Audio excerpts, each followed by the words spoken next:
தாய்மொழி தமிழ் நம்மோட அடையாளமா பெருமிதமா இருக்கும். முக்கியமா தமிழும் ஆங்கிலமும் என்கிற இருமொழி கொள்கை தான் நம்மளோட உறுதியான கொள்கையாக இருக்கும். எப்பவுமே தமிழ்நாட்டில் இருமொழி கொள்கை தான் எங்க பேரறிஞர் அண்ணா அவர்கள் சொன்னது நாங்க எந்த காலத்திலையும் மும்மொழி கொள்கையை ஏற்றுக்கொள்ள மாட்டோம். கூட்டாட்சி தத்துவத்தை மீறி மொழி கொள்கையை, கல்விக் கொள்கையை கேள்விக்குறியாக்கி வேறு ஒரு மொழியை வலுக்கட்டாயமாக திணிச்சா, அதுவும் அரசியல் ரீதியாக திணிச்சா எப்படி ப்ரோ? தமிழக வெற்றி கழகத்தினுடைய ஒரு அடிப்படை கொள்கையில் ஒன்று இருமொழி கொள்கை என்பதை நாட்டில் தெரியப்படுத்துகிறோம். நாங்க சவால் விடுறோம். எல்லாரும் ஒரு பக்கம் நில்லுங்க. பாரதிய ஜனதா கட்சி நாங்கள் ஒரு பக்கம் நிற்கின்றோம். எல்லாம் நில்லுங்கய்யா, எல்லாம் நில்லுங்க. ஆண்ட கட்சிகள், ஆண்டு கொண்டிருக்கக்கூடிய கட்சிகள், ஆள நினைக்கக்கூடிய கட்சிகள், புது கட்சிகள் எல்லாம் நில்லுங்க. பாரதிய ஜனதா கட்சி தனித்து நாங்கள் ஒரு பக்கம் நிற்கிறோம். தமிழக மக்கள் பக்கம் நிற்கிறோம். எங்களுக்கு 3 மொழி வேண்டும், 4 மொழியும் வேண்டும், 5 மொழியும் வேண்டும். ஆனால் அரசு பள்ளியிலே படிக்கக்கூடிய 52 லட்சம் மாணவர்களுக்கு மட்டும் ஏன் 2 மொழி?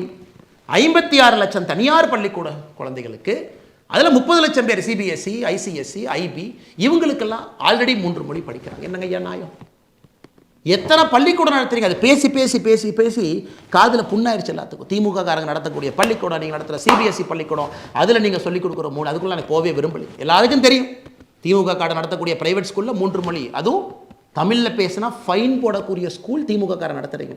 இங்கிலீஷில் தான் பேசணும். அப்போ தான் அவங்கள பெரிய ஆட்களாக வருவாங்க.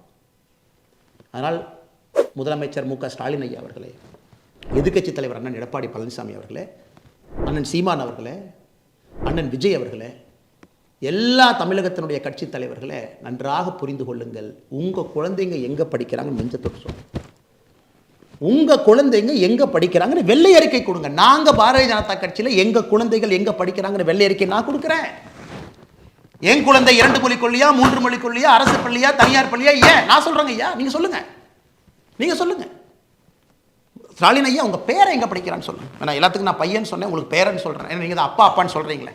தமிழ்நாட்டில் இல்லை அப்பா அப்பான்னு கூப்பிட்டு எனக்கு ஒரே சந்தோஷமாக இருக்குங்க.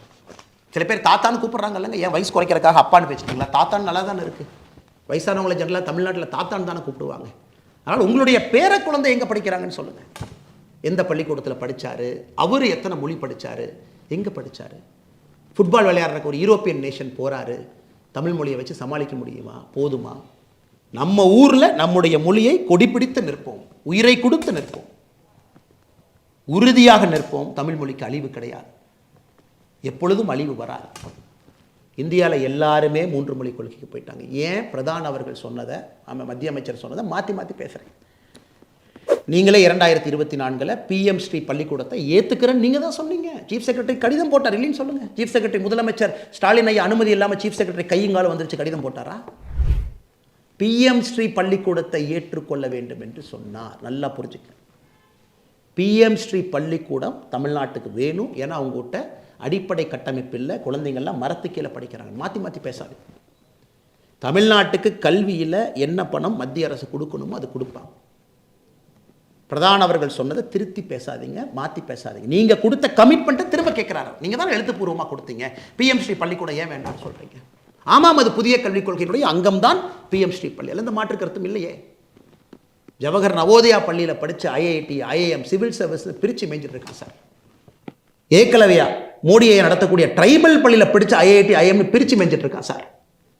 நீட்டெல்லாம் சாதாரணமாக லெஃப்ட் ஹேண்டில் டீல் பண்ணிட்டு போயிட்டு இருக்கான் சார். மாணவ செல்வங்களுக்கு பயத்தை விதைத்து விதைத்து எந்த மாதிரி ஒரு தலைமுறையை உருவாக்கி வச்சிருக்காங்க. அதனால் உங்கள் சவால் நாங்கள் ஏற்றுக்கிட்டோம். நல்லா ஆர்ப்பாட்டம் பண்ணுங்கள், போராட்டம் பண்ணுங்கள். பாரதிய ஜனதா கட்சியும் களத்தில் இருப்போம். நாங்களும் மக்கள்கிட்ட பேசுவோம். மக்கள் யார் பக்கம்னு பார்ப்போம். மேபி உங்களுக்கு கட்சி கூட்டத்தை நீங்கள் கூட்டு வரலாம், ஆனால் எங்கள் பக்கம் மக்கள் இருக்கிறாங்க. மக்களுக்கு தெரியும், ஒரு மனிதனுக்கும் தெரியும், அவருடைய குழந்தை மேலே போனதாங்க அப்பா அம்மா நினைப்பாங்க. ஏதாச்சும் ஒரு அப்பா அம்மா குழந்தைய போஸ்ட் ஓட்டுறக்கும் கோந்து எடுத்துகிட்டு போய் திமுக அறிவாலய வாசல் அடிமையாக இருக்கிற ஏதாச்சும் ஒரு தன்மானம் இருக்கக்கூடிய தமிழை நினைப்பானா? ஆனால் சவாலை நாங்கள் ஏற்றுக்கொண்டு விட்டோம். களத்தில் சந்திப்போம். நான் 3 மொழி கொள்கையை ஆதரித்து களத்தில் நிற்கப் போகின்றேன். பாரதிய ஜனதா கட்சி நிற்கும். எங்கள் தலைவர்கள், தொண்டர்கள் எல்லாம் நிற்பாங்க. பட்டி தொட்டி எல்லாம் எடுத்துகிட்டு போகிறோம். நீங்கள் 2 மொழி கொள்கையை பேசுங்க, ஆனால் உங்கள் குழந்தைங்க 3 மொழி படிக்கணும். அதையும் மக்கள் தோல் உரிச்சு பார்க்கத்தானே போகிறாங்க. அதனால் பேசக்கூடிய அரசியல் தலைவர் முதல்ல இது பேசுறதுக்கு முன்னாடி நீங்கள் யார், உங்களுக்கு எத்தனை குழந்தைகள் இருக்கிறாங்க, எத்தனை பேர் தனியார் பள்ளியில் படிக்கிறாங்க, எந்த மொழியில் படிக்கிறாங்கன்னு சொல்லிட்டு பேசுனா அந்த டிவியில் பார்க்கக்கூடிய அன்பு சொந்தங்களுக்கு தெரியும் யார் உள்ளத்திலிருந்து பேசுகிறாங்க, யார் போய் பேசுகிறாங்க. இது சற்ற நீண்ட ஒரு காணொளியாக இருந்தாலும் கூட இது ரொம்ப முக்கியமான ஒரு காணொளிங்க. கண் முன்னால் நம்முடைய இளைய சமுதாயம் அழிவதை நம்மால் ஏற்றுக்கொள்ள முடியாது. அதனால் என்னுடைய அன்பு தமிழ் சொந்தங்களுக்கு மறுபடியும் என்னுடைய பணிவான வேண்டும். எது என்னை பாரதிய ஜனதா கட்சி கொண்டு வந்தது என்றால், முக்கியமாக ஹிந்தி கட்டாயமாக படிக்கணும்னு கொடுத்த ஒரு ரிப்போர்ட்டை அதை மோடி அவர்கள் வாங்கி வேண்டாம் என்றதை திருத்தி கொண்டு வர்றாருன்னா, அந்த மனிதனுக்கு ஹிந்தி பேசாத ஒரு மாநிலத்தின் மீது எவ்வளவு அக்கறை இருக்க வேண்டும், குறிப்பாக நம்முடைய தமிழ் இனத்தின் மீது எவ்வளவு அக்கறை இருக்குன்னு நீங்கள் பார்க்கணும்.